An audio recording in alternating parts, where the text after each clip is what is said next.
Hello and welcome to Daily Tech Tutor. In this video, I'm going to tell you how to navigate Hinge your turn limits to enhance conversation. So let's get started with the video.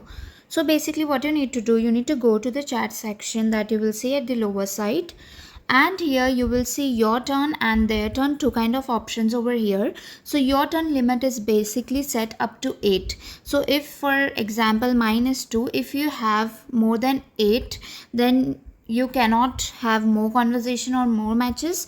So in order to enhance the conversation, what you can do, you can either reply to that particular person, I'm good, and or the next thing which you can do is you can unmatch it. If you're not interested, you can swipe left. Here you will get an option of unmatch over here. Click on unmatch, and are you sure you want to unmatch? Just click on unmatch. It will ask you, a pop-up will come, ask you for the reason.